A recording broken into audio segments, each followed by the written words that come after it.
Hey guys, luto tayo ng gulay. So ito yung lutuin ko.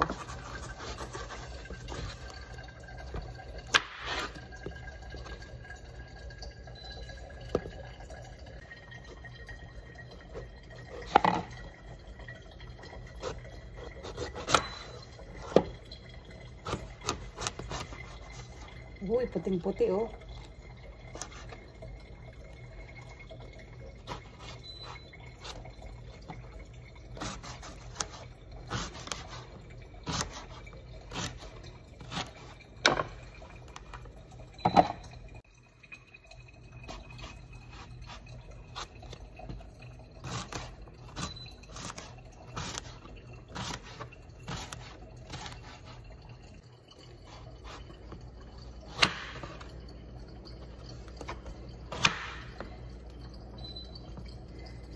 Kala ko may uod, wala pala.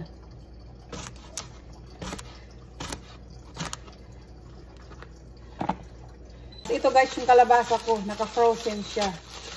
Bali, hatiin ko lang to kasi marami to eh. Magbalik tayo ng bawang. Gigisahin ko siya eh.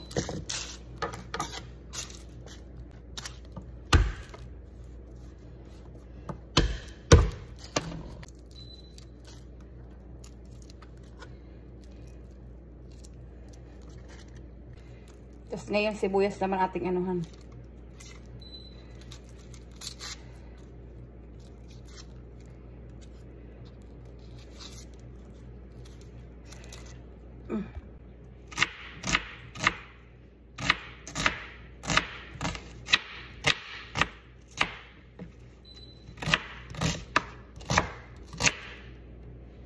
So ito na nga guys, magpapainit na ako ng aking kawali. Iyon natin ang kayo, ang apoy.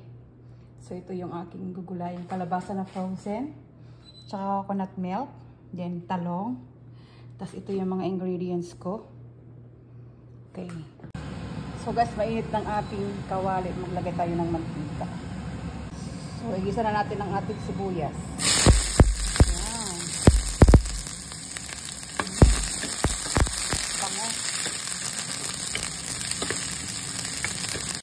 Then sunod natin ang bawang.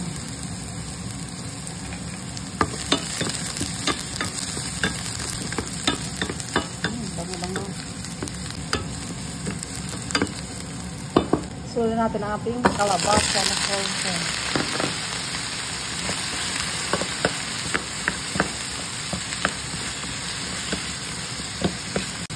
Diyan ang ating talong. Talong-long.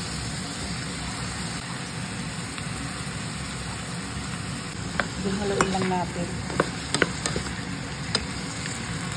Maglagay lang ako ng konting tubig. Ito yung tubig natin.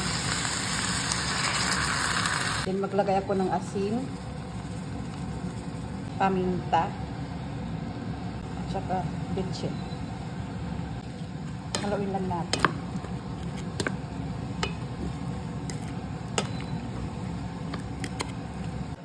Then takpan para maluto siya. Then guys, habang nagluluto ako ng kalabasa, magprepreto rin ako ng tilapia. So, gilitan lang natin. Iprepreto ko to siya.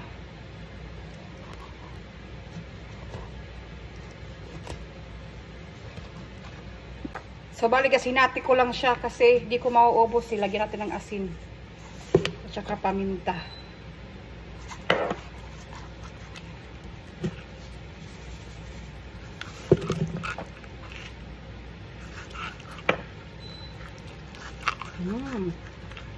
Dito naman sa isa guys, magpainit tayo ng kawali para magprito na ako ng ating tilapia. So check natin muna habang nagpapainit ako ng kawali sa kabilang stove.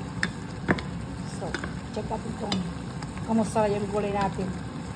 Hindi pa siya luto pero may improvement na. So takpan natin muli. Dito naman sa kabila maglagay tayo ng mantika para sa isda. I think mainit na yung mantika. So, lagay na natin. Ayan, tamang-tama lang. Tapos guys, dito sa kabila, nag-ano ko ng tuyo. Nag-iiyaw ako ng tuyo. Kasi yun na lang paghalo ko sa aking pakit. So, check natin ulit guys. I think luto na to siya.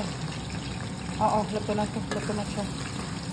So, ihahalo ko ng aking buwad. Yan. Iniihaw ko ito siya guys. Pero mild lang na pagkaihaw kasi ayaw kong toasted. So, haluan ko rin ng sibuyas. Yun, tamang-tamang wala ng sabaw. Maglalagay na ako ng aking organic coconut milk. Coconut milk.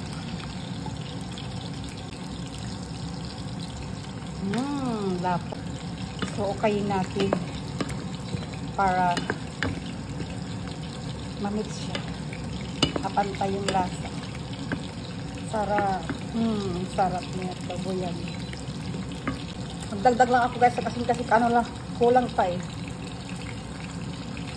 Pakuluin na natin ang gata para maya-maya hihain na rin. Tapos dito naman guys sakat yung isda. Ayun, okay na siya. Dahan-dahan lang kasi yung ating soy. Asa number 2 lang. So ayun guys, kulong-kulo na yung gata. Sarap. Patayin ko na yung apoy. So ito na siya. Yum yum. So ito na guys, luto na ang aking ulam. Tadan! At saka itong bahaw na kanin. Tsaka yung prito na tilapia. Kain! So ito na nga guys, luto na. Kain tayo. Ito lang aking ulam at saka meron akong tubig dito.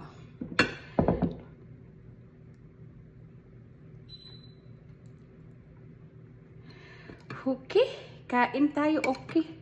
Hindi ko na ininit yung aking kanin kasi mainit naman yung mga gulay eh. May tuyo, may talong, at saka kalabasa. Kain. Thank you Lord.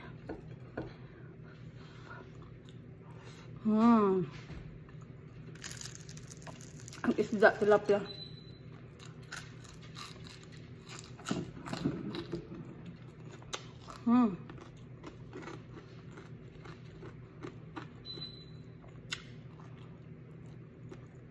Ang tuyo.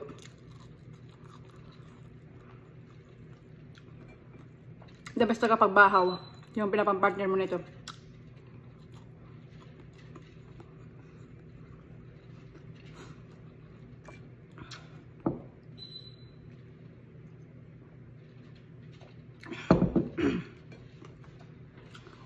Kain guys.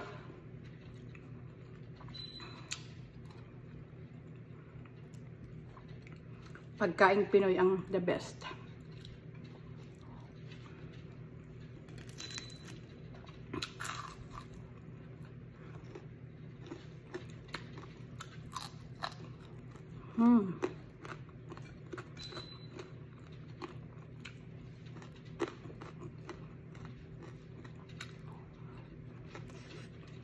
Bye!